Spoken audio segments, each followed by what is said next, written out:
అనగనగా భూపాలపల్లి అనే ఊరిలో రాఘవ అనే పేద రైతు ఉండేవాడు. అతనికున్న ఆస్తిపాస్తులల్లా తన తండ్రి తనకు వదిలిన ఆ 2 ఎకరాల పొలం మాత్రమే. దాన్ని కన్నబిడ్డలా చూసుకునేవాడు. కాని ఎన్నో ఏళ్లుగా ఆ పొలం ఊరిలో అతిపెద్ద భూస్వామి అయిన జమీందారు భూపతి కళ్లల్లో పడింది. ఎలాగైనా ఆ పొలాన్ని కాజేయాలని భూపతి ఎప్పటినుండో పన్నాగం పన్నుతున్నాడు. ఇదిలా ఉండగా ఒకరోజు తన పొలంలో ఎంతో ఏపుగా ఎదిగిన పంటవైపు చూస్తూ ఎంతో సంతోషంగా రాఘవ తన భార్య లక్ష్మితో ఇలా అంటాడు. లక్ష్మి, చూసావా మన పొలం ఎంత పచ్చగా ఉందో? ఈసారి పంట బాగా పండితే మన అప్పులన్నీ తీర్చవచ్చు. అవునండి, దేవుడి దయ వల్ల అంతా మంచిగా జరిగితే చాలు. కానీ ఆ జమీందారు భూపతి గారి కన్ను మన పొలం మీద పడిందని విన్నాను. మీరు కాస్త జాగ్రత్తగా ఉండండి. నువ్వేం భయపడకు లక్ష్మి. ధర్మం మన వైపు ఉన్నంత వరకు మనల్ని ఎవరూ ఏమీ చేయలేరు అని తన భార్యకు ధైర్యం చెప్తాడు రాఘవ. ఇదిలా ఉండగా ఆ జమీందారు భూపతి తన విలాసవంతమైన భవంతిలో సేద తీరుతూ తను చేసే అక్రమాల్లో తనకు తోడుగా ఉండే నమ్మకస్తుడైన మల్లయ్యతో ఇలా అంటూ ఉంటాడు. ఒరే మల్లయ్య, ఆ రాఘవగాడి పొలం చూస్తుంటే నాకు నిద్ర పట్టడం లేదురా. వాడికి ఎంత డబ్బాశ చూపించినా వాడా పొలం మాత్రం మనకు అమ్మనని తెగేసి చెప్పాడు. కాని వాడి పొలం నా వాటాలో కలిస్తేనే నా మద్యం ఫ్యాక్టరీకి కావాల్సిన స్థలం పూర్తవుతుంది. నీ దగ్గర ఏదైనా ఉపాయం ఉంటే చెప్పరా? దొరగారు, వాడు సూటిగా అడిగితే మనకు ఆ పొలం ఇవ్వడు. మనం వంకర దారిలోనే వెళ్ళాలి. మన తాతల కాలం నాటి పాత పత్రాలు కొని నా దగ్గరున్నాయి. వాటి మీద రాఘవ వాళ్ళ నాన్న దొంగ సంతకం చేసి ఆ పొలం వాళ్ళ నాన్న ఎప్పుడో మనకు అమ్మేసినట్టు సృష్టిద్దాం. ఇలా చేస్తే మీకు వాడికిచ్చే పొలం ఖరీదు సొమ్ము మిగులుతుంది. అలాగే మీరు ఇన్నాళ్ళుగా ఆశపడ్డ ఆ పొలం మీ సొంతమవుతుంది. శభాష్ మల్లయ్య, ఇదేదో బాగుంది. నీ బుర్ర పాదరసం. అక్రమాలు చేయడంలో నన్నే మించిపోయావు. కాని దానికి సాక్ష్యం ఎలా సృష్టిస్తావు? సాక్ష్యానికి నేనే ఉన్నాను కాదురా. ఆ పత్రాల మీద నేను సాక్షి సంతకం పెడతాను. రాఘవగాడికి చదువు రాదు కాబట్టి రేపు కోర్టు కేసులు పంచాయతీ అంటే భయపడతాడు. మనం మనుషుల్ని పెట్టి వాణ్ణి కాస్త బెదిరిస్తే సరిపోతుంది. భళా మల్లయ్య భళా, నువ్వు ఆ పత్రాల పనిలో ఉండు. మిగతాది నేను చూసుకుంటాను అని చెప్పి తను వెంటనే తన మనుషులకి ఆ పనిని పురమాయిస్తాడు. మరుసటి రోజు రాఘవ పొలం దగ్గరికి భూపతి మనుషులు వచ్చి జెండాలు పాతేస్తూ ఉంటారు. అది చూసి కంగారు పడుతూ రాఘవ వాళ్ళని అడ్డుకుంటూ ఆవేశంగా ఇలా అంటాడు. ఏ, ఎవరు మీరంతా? నా పొలంలో ఎందుకు జెండాలు పాతేస్తున్నారు? ఏమన్యాయమిది అని అంటూ ఉండగా భూపతి అక్కడికొచ్చి రాఘవతో ఇలా అంటాడు. ఏంటి, ఇది నీ పొలమా? ఇది ఎప్పుడో మీ నాన్న మా తాతకు అమ్మేశాడు రాఘవా. ఇదిగో దానికి సంబంధించిన పత్రాలు నిన్న మా ఇనపెట్టే సర్దుతుండగా దొరికాయి. ఇప్పటికైనా మర్యాదగా ఈ పొలాన్ని ఖాళీ చేయి, లేదా నిన్ను కోర్టుకిడుస్తాను. ఆ మాటలకు రాఘవ ఆశ్చర్యపోతాడు. ఏంటి, మా నాన్న ఈ పొలాన్ని మీ తాతకు అమ్మేశాడా? అబద్ధం. మా నాన్న ప్రాణం పోయిన ఈ పొలాన్ని అమ్మేవాడు కాదు. మీరేదో దొంగ కాగితాలు సృష్టించి నాటకాలు ఆడుతున్నారు. ఇదంతా మోసం. నేనిది నమ్మను. నువ్వొక పెద్ద మోసగాడివి. ఒరే రాఘవ, నోటికెంతొస్తే అంత మాట్లాడకు. ఎక్కువ మాట్లాడితే నాలుక కోస్తా. ఈ చుట్టుపక్కన ఉన్న 10 ఊర్లలో అందరికంటే పెద్ద జమీందారైన నన్నే మోసగాడంటావా? నీకంత అనుమానంగా ఉంటే ఊరి పెద్ద దగ్గరికి రా, అక్కడే తెలుసుకుందాం అని అనగానే అందరూ కలిసి ఊరి పెద్దయిన సీతయ్యను కలవడానికి రచ్చబండ దగ్గరికి వెళ్తారు. అక్కడ ఊరి పెద్ద సీతయ్య గంభీరంగా కూర్చుని ఉంటాడు. ఒక పక్క రాఘవ తనకు జరిగిన అన్యాయానికి బాధతో ఏడుస్తూ ఉండగా మరోపక్క భూపతి దర్జాగా నిలబడి ఉంటాడు. అప్పుడు ఊరి పెద్దయిన సీతయ్య ఇలా అంటాడు. ఏం భూపతి, రాఘవ పొలం నీదని అంటున్నావట? అది నిరూపించడానికి నీ దగ్గర ఏదైనా బలమైన సాక్ష్యం ఉందా? ఉంది పెద్దయ్య గారు, ఇదిగో పత్రాలు చూడండి. 20 ఏళ్ల క్రితం రాఘవ వాళ్ళ నాన్న మా తాతకు తన పొలాన్ని అమ్మినట్టు ఇందులో రాసి ఉంది. దానికి సాక్షిగా సంతకం పెట్టిన మల్లయ్య కూడా ఇక్కడే ఉన్నాడు. కావాలంటే అతన్ని మీరే అడగండి. ఏం మల్లయ్య, 20 ఏళ్ల క్రితం మీ పొలం అమ్మకం జరిగినప్పుడు నువ్వు అక్కడే ఉన్నావా? అప్పుడు మల్లయ్య ఎంతో వినయంగా నటిస్తూ ఇలా అంటాడు. అవును పెద్దయ్య గారు, నా కళ్ళ ముందే రాఘవ వాళ్ళ నాన్న సంతకం పెట్టాడు. నేనే సాక్షి సంతకం చేశాను. ఇదంతా ఒక పెద్ద అబద్ధం పెద్దయ్య గారు. అక్రమంగా ఈ దొంగ పత్రాలు సృష్టించి నన్ను మోసం చేయాలని వీళ్ళిద్దరూ కలిసి పన్నిన కుట్ర ఇది. మా నాన్న బ్రతుకున్నప్పుడు మల్లయ్య కేవలం 10 ఏళ్ల చిన్నపిల్లాడు. అలాంటప్పుడు వాడి సంతకం ఎలా చెల్లుతుంది? పైగా ఈ సంతకం మా నాన్న పెట్టింది కాదు. నాకు చదువు రాదన్న విషయం నిజమే, కానీ మా నాన్న సంతకాన్ని గుర్తుపట్టలేనంత వెర్రివాని మాత్రం కాదు నేను. అప్పుడు సీతయ్యకు భూపతి మోసం అర్థమైంది. కానీ అది నిరూపించడానికి సాక్ష్యం కావాలి. దానికేం చెయ్యాలని అనుకుంటూ సీతయ్య దీర్ఘాలోచనలో పడిపోతాడు. కాసేపటికి ఆయనకొక అద్భుతమైన ఉపాయం తడుతుంది. అప్పుడు వెంటనే ఆయన వాళ్లతో ఇలా అంటాడు. సరే, మీరిద్దరూ నేను చెప్పేది శ్రద్ధగా వినండి. 20 ఏళ్ల క్రితం అమ్మకం జరిగిందంటున్నారు కదా, అప్పుడు ఆ పొలంలో ఏమేం చెట్లు ఉండేవో, ఆ పొలం హద్దులో ఏ గుర్తులుండేవో మీకు ఖచ్చితంగా గుర్తుంటుంది కదా? అప్పుడు భూపతి కాస్త తడబడుతూ ఇలా అంటాడు. అందులో మర్చిపోవడానికి ఏముంది? మా ఇద్దరికి అన్నీ గుర్తున్నాయి. మంచిది. అయితే ఇప్పుడు నేను భూపతిని మల్లయ్యను వేరువేరుగా పిలిచి ఒకే ప్రశ్న అడుగుతాను. ఇద్దరు ఒకే సమాధానం చెప్తే పొలం భూపతిదే అని తీర్పు చెప్తాను, లేదంటే ఆ పొలం రాఘవదే. ఇది మీకు సమ్మతమేనా? అని అనగానే భూపతి మల్లయ్య ఇద్దరూ సరే అంటూ తలాడిస్తారు.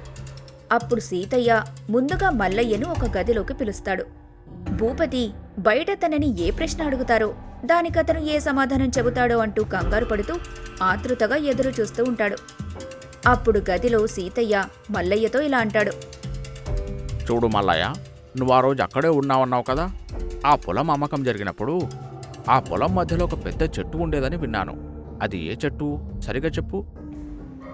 అది వినగానే మల్లయ్య కాసేపు దీర్ఘంగా ఆలోచించి, వేప చెట్టయితే అన్ని పొలాల్లో సర్వసాధారణంగా ఉంటుంది అని ఊహించి కాస్త తడబడుతూ వణుకుతున్న స్వరంలో ఇలా అంటాడు.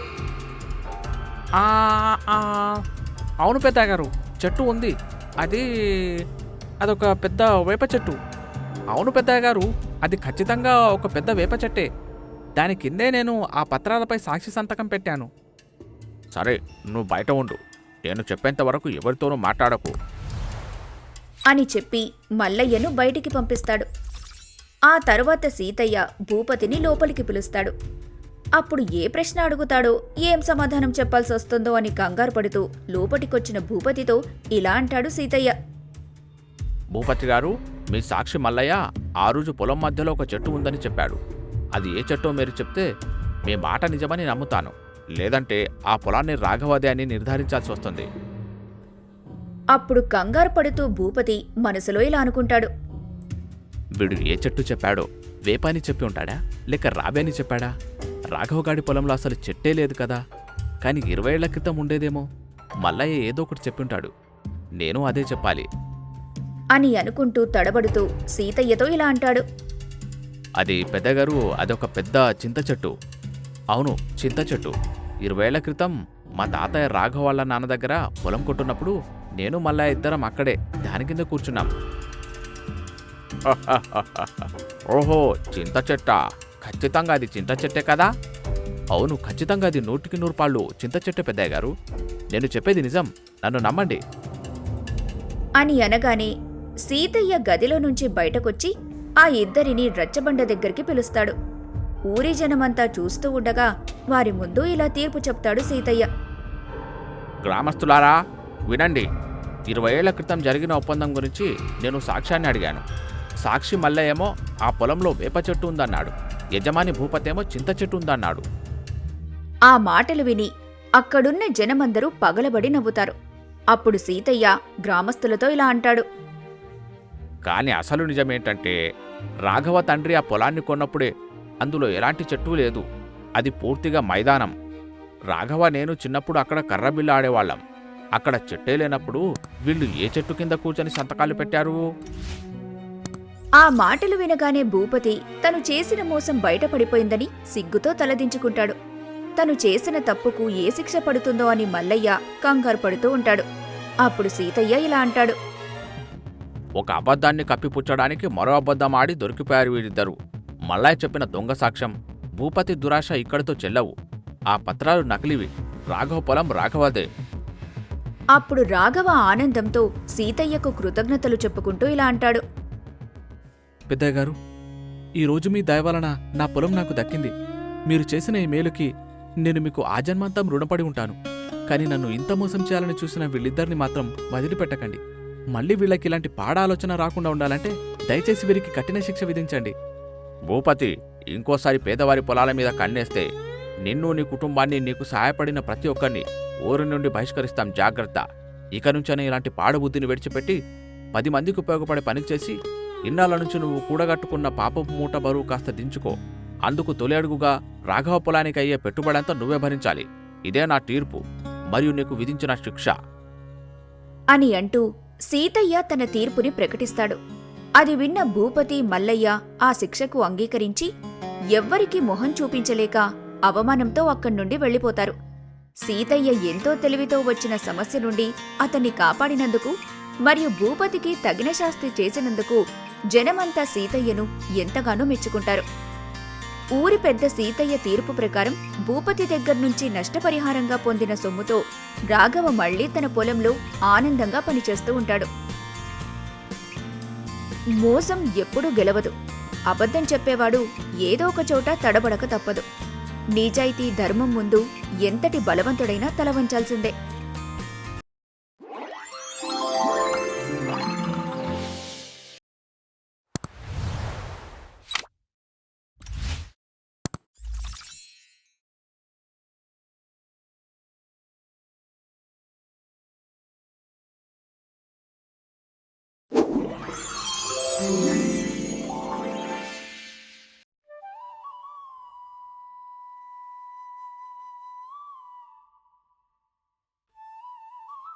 వాసు ఎంతో నిజాయితీపరుడైనా బాగా కష్టపడే యువరైతు.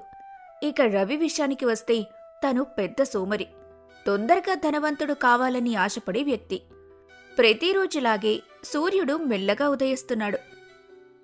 వాసు తన చిన్న పొలంలో ఉత్సాహంగా చెమట పట్టేలా పనిచేస్తున్నాడు. పక్క పొలంలో రవి నాగలి పట్టుకుని నిస్సత్తువగా కూర్చొని ఉన్నాడు. అప్పుడు రవి నిట్టూరుస్తూ ఇలా అనుకుంటాడు. ఈ కష్టం ఎన్నాళ్ళని? రోజూ ఈ దుక్కి దున్ని రోజూ ఈ చెమటలో తొలిసే బ్రతుకేనా? హాయిగా పెద్దగా కష్టపడకుండా ఏదైనా పెద్ద నిధి దొరికి రాత్రికి రాత్రి కోటేశ్వరుడైనట్లయితే ఎంత బావుండు. ఎన్నాళ్ళని ఈ పొలంలో కష్టపడాలి? ఆ మాటలు విన్న వాసు నవ్వుతూ పనిచేస్తూనే రవితో ఇలా అంటాడు.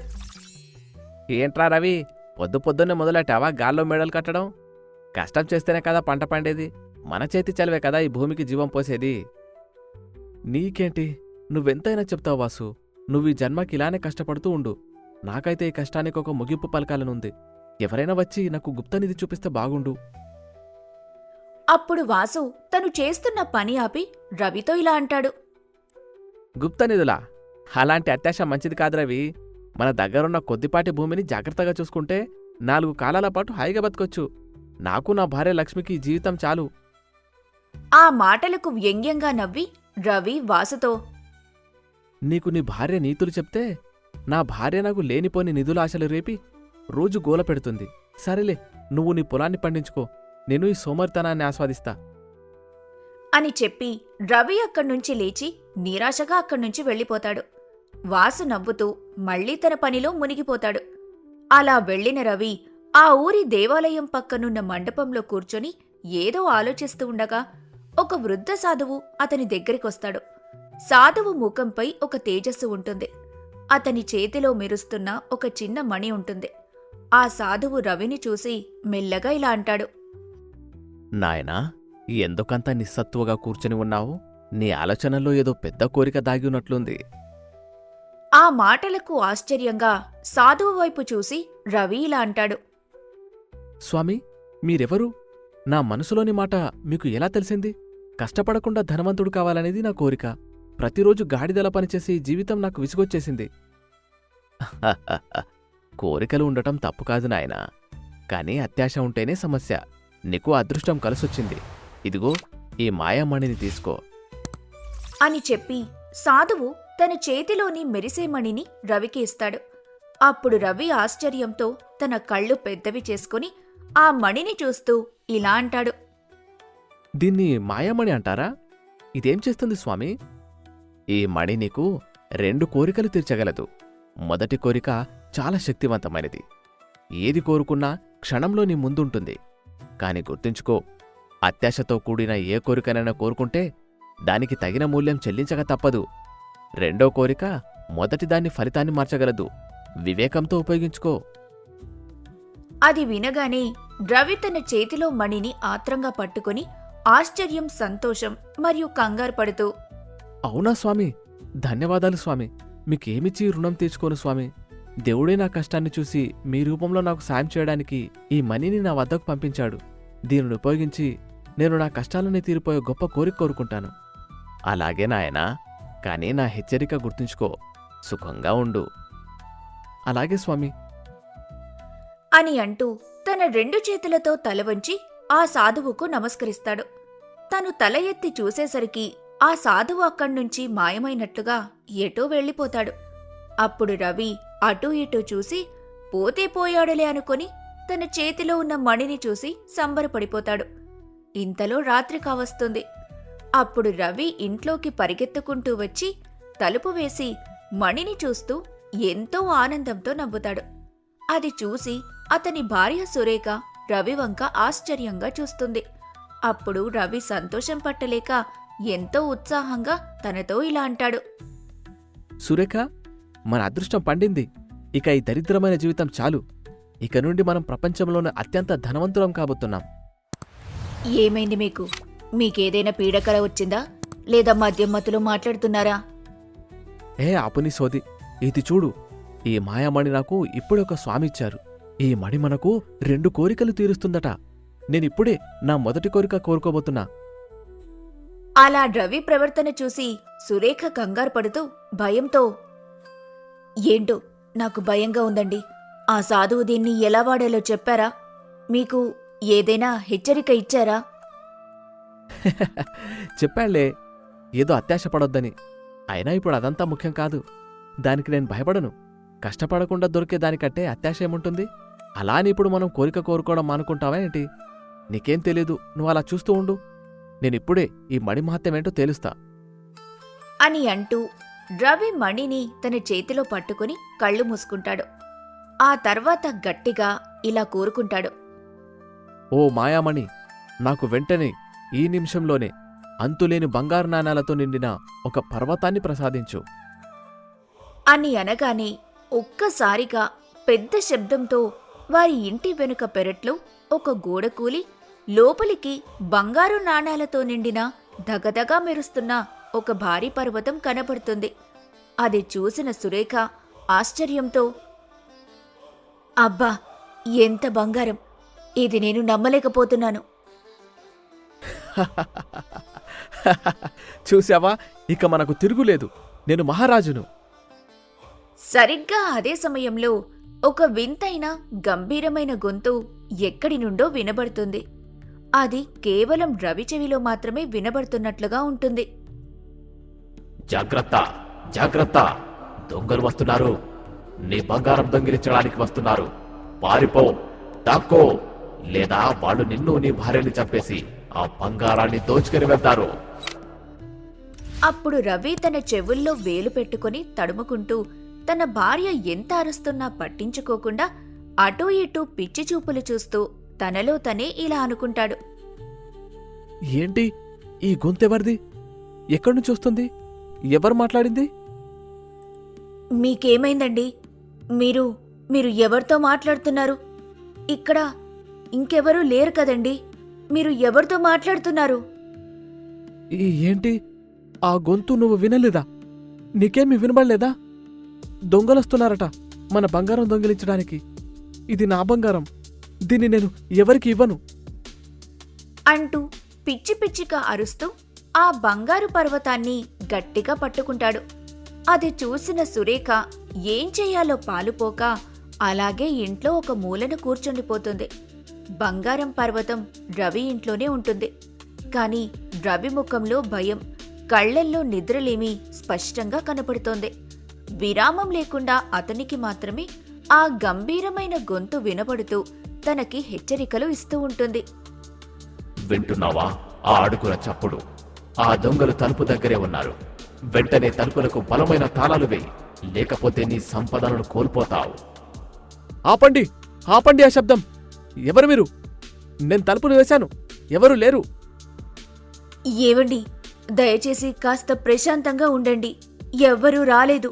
నిన్న రాత్రి నుండి ఈ బంగారాన్ని చూసి మీరు పిచ్చివాళ్లైపోతున్నట్టున్నారు. ఒక్క నిమిషం నిద్రపోండి. నాకు నిద్ర రావడం లేదు. నువ్వు ఆ దొంగల అడుగుల చప్పుడు వినలేదా? వాళ్ళు గోడ కన్నం వేస్తున్నారు. నా బంగారం, నా బంగారం, నా బంగారాన్ని కాపాడుకోవాలి. ఇంతలో మళ్ళీ ఆ గొంతు ఇలా అంటుంది. దాచకు దాచకు, అవి అక్కడ సురక్షితం కాదు. తీసుకెళ్లి నేరుగా పక్కూర్లో ఉన్న పొలంలో దాచు. అప్పుడే దొంగల నుండి తప్పించుకోగలవు. ఈ శబ్దం నన్ను నన్ను పిచ్చివాణ్ణి చేస్తోంది. నాకు బంగారం వద్దు, ఇంకేమీ వద్దు. ఈ శాపం నాకొద్దు అని అంటూ రవి కంగారుతో భయంగా ఆ బంగారం గుట్టను బయట పారేయటానికి ప్రయత్నిస్తాడు. కాని అది చాలా బరువుగా ఉంటుంది. అతను ఎంత ప్రయత్నించినా కదపలేడు. ఇంతలో మళ్ళీ ఆ గొంతు ఇలా అంటుంది. దానిని వదలకు. అది నీ సొంతం. దొంగల పాలు కానివ్వకు. కష్టపడి సంపాదించావు కదా. నేను కష్టపడలేదు. దయచేసి ఆపు. నాకీ బంగారం వద్దు, ఏమొద్దు. నాకు శాంతి కావాలి. నాకు ఈ శాపం నుంచి విముక్తి కావాలి అని అంటూ రవి పరుగున ఇంటి నుండి బయటకొచ్చి పిచ్చివాడిలా రోడ్డు మీద పరిగెత్తుతాడు. ఇదిలా ఉండగా మధ్యాహ్న సమయంలో వాసు మరియు తన భార్య లక్ష్మి ప్రశాంతంగా నవ్వుతూ పొలంలో పనిచేసుకుంటూ ఉంటారు. అప్పుడు లక్ష్మి వాసుతో ఇలా అంటుంది. ఏవండి, ఈ ఏడు పంట చాలా బాగా వచ్చింది. మన కష్టానికి తగిన ప్రతిఫలం దొరికింది. అవును లక్ష్మి, కష్టపడి సంపాదించిన డబ్బులో ఉన్న ఆనందమే వేరు. మనకు ఒక పిడికెడు తిండి చాలు. మనకు లేని వాటి మీద ఆశపడకూడదు.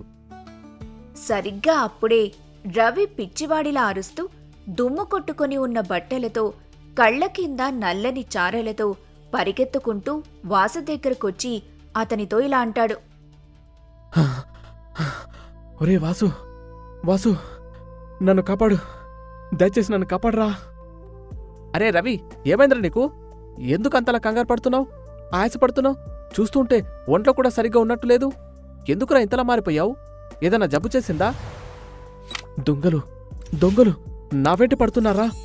నా బంగారాన్ని తీసుకెళ్లడానికి వస్తున్నారా? అయ్యో అన్నయ్య, ఏమైంది మీకు?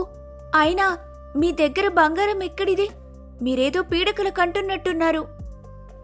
అప్పుడు రవి తన జేబులో నుంచి ఆ మణిని తీసి వాసుకి చూపిస్తూ జరిగిందంతా చెబుతాడు. ఆ తర్వాత తనతో ఇలా అంటాడు. నేను నిజం చెప్తున్నారా? నన్ను నమ్ము. ఈ మణి, ఈ మాయమణి నాకొక బంగారు పర్వతం ఇచ్చింది. కాని దానికొక శాపం ఉంది అని అంటూ ఉంటాడు. వాసు లక్ష్మి ఆశ్చర్యంగా తను చెప్పేది వింటూ ఆ మెరిసే మణిని చూస్తూ ఉంటారు. ఆ స్వామి నన్ను ముందే హెచ్చరించాడు, అత్యాశకు మూల్యం చెల్లించుకోక తప్పదు అని. కాని నేను ఆ మాటల్ని పెడచెవున పెట్టి అత్యాశతో అంతులేని బంగారాన్ని కోరుకున్నందుకు నా చెవిలో విరామం లేకుండా దొంగలస్తున్నారు అనే హెచ్చరిక గట్టిగా వినబడుతోంది. ఈ 2 రోజుల్లో నేను కనీసం ఒక నిమిషం కూడా కళ్ళు మోయలేదు. ఈ శబ్దం నన్ను పిచ్చివాణ్ణి చేస్తోంది. ఎంత పని చేసావురా రవి! కష్టపడకుండా దొరికిన సంపద ఎలాంటి శాపాన్ని తెచ్చిందో చూడు. నాకీ సంపద వద్దు. నేను దానిని పారేయాలని చూశాను. కాని ఆ శబ్దం నన్ను వదలనివ్వడం లేదు. బంగారం ఇంకా నా ఒంట్లోనే ఉంది. దయచేసి నన్ను ఈ శాపం నుండి కాపాడు. సరే, నువ్వు కంగారు పడకు. పద, ఒకసారి వెళ్ళి దాని సంగతేంటో చూద్దాం అని చెప్పి వాసు ఇంకా లక్ష్మి రవితో పాటే తన ఇంటికి వెళ్లి చూస్తారు. అక్కడికి వెళ్లి చూసేసరికి రవి చెప్పినట్టుగానే అక్కడొక పెద్ద బంగారపు పర్వతం ఉండటం చూసి ఆశ్చర్యపోతారు. అప్పుడు వాళ్లను చూసిన రవి భార్య సురేఖ వాళ్లతో ఇలా అంటుంది. అన్నయ్య, చూడండన్నయ్య, ఆయన పరిస్థితి ఎలా అయిపోయింది. ఎవరో సాధువిచ్చాడని ఆ దిక్కుమాలిన మణిని ఇంటికి తీసుకొనొచ్చాడు. అక్కడి నుండి మొదలు ఏదో పిచ్చి పట్టిన వాడిలా ఇలా ప్రవర్తిస్తున్నాడు. మాకు ఈ బంగారం వద్దు, ఏమీ వద్దు. దయచేసి ఎలా అయినా ఆయన్ని కాపాడండన్నయ్యా. అమ్మా, నువ్వేం కంగారు పడకు. మేమొచ్చేసాం కదా. ఏం జరిగినా కలిసి పోరాడదాం. నువ్వు బాధపడకు, ధైర్యంగా ఉండు అని అంటూ తనని ఓదారుస్తాడు వాసు. అలా రాత్రి సమయమవుతుంది. వాసు లక్ష్మి రవి ఇంట్లో కూర్చొని ఉన్నారు. రవి భయంతో అటూ ఇటూ పిచ్చి చూపులు చూస్తూ వణికిపోతూ ఉంటాడు. ఇంతలో మళ్ళీ రవికి ఆ గొంతు వినిపిస్తుంది. వాళ్ళని నమ్మకు. వాళ్లే నీ బంగారాన్ని దొంగిలించడానికి వచ్చిన దొంగలు. వాళ్ళ నుండి నువ్వు చాలా జాగ్రత్తగా ఉండాలి. ముందు వాళ్ళని ఇక్కడి నుంచి పంపించేయి, లేదా వాళ్ళు నిన్ను చంపి నీ బంగారాన్ని దోచుకెళ్ళిపోతారు. అప్పుడు రవి తన 2 చేతులతో తన చెవులను మూసుకొని గట్టిగా అరుస్తూ ఇలా అంటాడు. లేదు, నువ్వు చెప్పేది అబద్ధం. వాసు నా స్నేహితుడు. వాడు ఎన్నటికీ అలా చేయడు. నువ్వు చెప్పేది అబద్ధం. ఒరే రవి, మళ్ళీ ఏమైందిరా? ఎందుకలా అరుస్తున్నావు? ఆ గొంతు మళ్ళీ నీకేమైనా వినబడిందా? అదేమంటుంది? వాసు, ఆ గొంతు నన్ను తిడుతుందిరా. నిన్ను నమ్మొద్దంటుంది. దయచేసి నువ్వు ఇక్కడి నుంచి వెళ్ళిపో, లేదా అది నిన్ను కూడా ఏదైనా చేస్తుందని నాకు చాలా భయంగా ఉందిరా. అప్పుడు వాసు రవికి ధైర్యం చెబుతూ అతని భుజంపై చెయ్యి వేసి ఇలా అంటాడు. ఒరే రవి, కంగారు పడకు. ముందు నువ్వు కూర్చో. ఇది కేవలం నీ భ్రమ మాత్రమే. నువ్వు ప్రశాంతంగా ఉండు. మేమిద్దరం ఇక్కడే ఉన్నాం కదా. అందరం కలిసి ఈ సమస్యకు ఏదో ఒక పరిష్కారాన్ని ఆలోచిద్దాం. నువ్వు కోరుకున్న కోరికకు విరుగుడు చేసే మార్గం ఏదో ఒకటి ఉండే ఉంటుంది. ఆ మాటలు వినగానే వాసు భార్య లక్ష్మికి అంతకుముందు రవి చెప్పిన మాటలు గుర్తుకు వస్తాయి. అప్పుడు తను రవితో ఇలా అంటుంది. అన్నయ్య గారు, ఆ సాధువు ఏం చెప్పారో మళ్ళీ ఒకసారి గుర్తు తెచ్చుకోండి. అత్యాశతో కూడిన ఏ కోరికనైనా కోరుకుంటే దానికి తగిన మూల్యం చెల్లించక తప్పదని కదా చెప్పారు. అవును, అందుకే ఈ శాపం. ఈ గొంతు నన్ను వదలడం లేదు. ఆయన ఇంకేం చెప్పారు? రెండో కోరిక మొదటి దాని ఫలితాన్ని మార్చగలదని కూడా చెప్పారు కదా. ఓహో, అంటే రవి ఆ మణిని ఉపయోగించి 2 కోరికలు కోరుకోవచ్చన్నమాట. మొదటి కోరికను రద్దు చేయాలంటే రెండో కోరికను ఉపయోగించాలి. ఆ విషయం నేను మర్చిపోయాను. సరైన సమయాన్ని గుర్తు చేసావు లక్ష్మి. ఒరే రవి, ఇక కంగారు పడకరా. నీకొచ్చిన భయమేమీ లేదు. నేను చెప్పింది నిజమే కదా లక్ష్మి? అవునండి, కానీ ఈ రెండో కోరికను కూడా అత్యాశతో కోరుకుంటే ఇంకో కొత్త పెద్ద శాపం అతని వెంటపడుతుంది. అందుకే ఈసారి కోరిక చాలా నిస్వార్థంగా ఉండాలి. ఎలాంటి అత్యాశ లేకుండా కోరుకోవాలి. నిస్వార్థమైన కోరిక అంటే ఏంటది? ఈ బాధ నుండి నాకు విముక్తి కావాలంటే ఏం కోరుకోవాలి? మీరు ఏం కోరుకున్నారో దాని ఫలితమేంటో గుర్తు తెచ్చుకోండన్నయ్యా. మీకు అంతులేని ధనం వచ్చింది, కానీ ఆ శాపంతో మీ మనశ్శాంతిని నిద్రను కోల్పోయారు. అందుకే ఈసారి కోరుకునే కోరిక నిస్వార్థంగా ఉండాలి. ఏవండి, అన్నయ్యకు అర్థమయ్యేలా మీరు చెప్తారా? చూడరా రవి, నువ్వు కోరుకాల్సింది ధనం కాదు, శాంతిని. నీ పాత జీవితాన్ని మొదటి కోరికతో కోరుకున్న ఆ బంగారు పర్వతం నాశనం కావాలని కోరుకో. నువ్వు ఇన్నాళ్లుగా కష్టపడి సంపాదించుకున్న నీ పాత జీవితాన్ని, ప్రశాంతతను తిరిగివ్వమని కోరుకో. ప్రతిరోజు కష్టపడుతూ బ్రతికే నా పాత జీవితం నాకు వద్దు అనుకున్నాను, కానీ దానితో పాటు వచ్చిన ప్రశాంతత ఎంత గొప్పదో ఇప్పుడే నాకు తెలిసింది. సరే, నేను అలాగే కోరుకుంటాన్రా అని చెప్పి రవి ఆ మణిని గట్టిగా పట్టుకొని కళ్ళు మూసుకుంటాడు. ఈసారి పశ్చాత్తాపంతో కూడిన స్వరంతో ఇలా కోరుకుంటాడు. ఓ మాయామణి, నాకు ఎలాంటి అంతులేని సంపద వద్దు. నేను అత్యాశతో కోరుకున్న ఆ బంగారు పర్వతం వెంటనే అదృశ్యం కావాలి. దానితో పాటు నా కంటిన ఈ శాపం, నా చెవిలో వినిపించే ఈ గంభీరమైన గొంతు మాయమైపోవాలి. నా మనశ్శాంతిని దూరం చేసిన ఈ అత్యాశ అన్నీ పోవాలి. నాకు నేను కష్టపడి సంపాదించుకునే నా పాత జీవితాన్ని, ప్రశాంతతను తిరిగి ఇవ్వు అని అనగానే ఒక్కసారిగా పెద్ద గాలి వీచినట్టు శబ్దం వస్తుంది. ఇంట్లో గోడ పడినప్పుడు వచ్చిన శబ్దం కంటే ఇంకా పెద్ద శబ్దం. ఆ బంగారు పర్వతం మెల్లగా ఇసుకలా మారి గాలిలో కలిసి అదృశ్యమవుతుంది. ఆ గంభీరమైన గొంతు కూడా వినిపించడం పూర్తిగా ఆగిపోతుంది. అప్పుడు ఎంతగానో సంతోషిస్తూ రవి ఒక లోతైన శ్వాస తీసుకుని కళ్ళు తెరిచి తన చెవులని తడుముకుంటూ ఇలా అంటాడు. ఆ, అమ్మయ్యా, ఆగిపోయింది. శబ్దం ఆగిపోయింది. నాకిప్పుడు ప్రశాంతంగా ఉంది. ఒరే వాసు, నాకు స్వేచ్ఛ దొరికిందిరా. ఇప్పుడు నాకు చాలా హాయిగా ఉందిరా. చూసావా రవి, మనస్ఫూర్తిగా స్వార్థం లేకుండా కోరుకున్న కోరికకు ఎంత శక్తి ఉందో అని చెప్పి రవి చేతిలో నుంచి ఆ మణిని తీసుకుని బయటకు వచ్చి దూరంగా విసిరేస్తాడు వాసు. ఇంతలో తెల్లవారుతుంది. అప్పుడు రవి లక్ష్మీ వాసులకు కృతజ్ఞత తెలుపుతూ ఇలా అంటాడు. నాకు మణి వద్దు, నా పాత జీవితం చాలు. అమ్మా లక్ష్మి, నువ్వు దేవతల వచ్చి నా ప్రాణం కాపాడావు. నీ తెలివి లేకపోతే నేను ఈ శాపంతో పిచ్చివాణ్ణైపోయేవాణ్ణి. అయ్యో అన్నయ్య, ఇందులో నేను చేసిందేముంది? ఆ సాధువు ఎవరో కాని మీకు కష్టపడి బ్రతికే జీవితం విలువ తెలియాలని ఇలా చేసుంటారు. దేవుడు మనకు ఏదైనా ఇచ్చేటప్పుడు మన వివేకాన్ని కూడా ఉపయోగిస్తామో లేదో, లేదా కేవలం స్వార్థంతోనే నిర్ణయాలు తీసుకుంటామో అని పరీక్షిస్తాడు. మీరు తెలుసుకోవాల్సింది ఒక్కటే, కష్టపడి సంపాదించిన దానికంటే గొప్ప నిధి ప్రపంచంలో ఇంకేం లేదన్నయ్యా. అవునమ్మా, నువ్వు చెప్పింది నిజమే. ఇన్నాళ్లుగా బద్ధకంతో కళ్ళు మూసుకుపోయి సులువుగా సంపాదన రావాలని, నిధులు నిక్షేపాలు దొరకాలని ఆశలు పడ్డాను. కాని కష్టపడి సంపాదించిన దానికి ఉండే విలువ మరియు దానితో పాటు వచ్చే శాంతి ఎంత సంతోషంగా ఉంటుందో ఈరోజు నాకు తెలిసొచ్చింది. ఇక నుంచి నేను ఇలాంటి అత్యాశలకు పోకుండా కష్టపడి సంపాదించుకుంటూ వచ్చిన దానిలో ప్రశాంతంగా సంతోషంగా ఉంటాను. అందుకే ఇప్పుడు పద, ఇంకా ఆలస్యం చేయకుండా నీ పొలానికి వెళ్ళి పని మొదలుపెట్టు.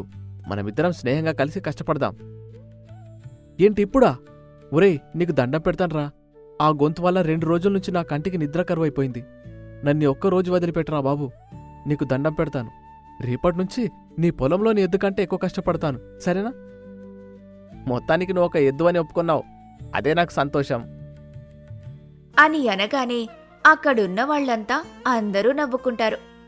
అలా ఆ రోజు నుంచి మొదలుపెట్టి రవి కూడా వాసులాగే అతనితో పాటు తన పొలంలో కష్టపడి పనిచేస్తూ వచ్చిన దాంట్లో సంతోషపడుతూ సుఖంగా జీవించసాగాడు. కథలోని నీతి: అత్యాశ మనిషిని నాశనం చేస్తుంది. నిజాయితీగా చేసే కష్టంలోనే నిజమైన సంతోషం, శాంతి ఉంటుంది.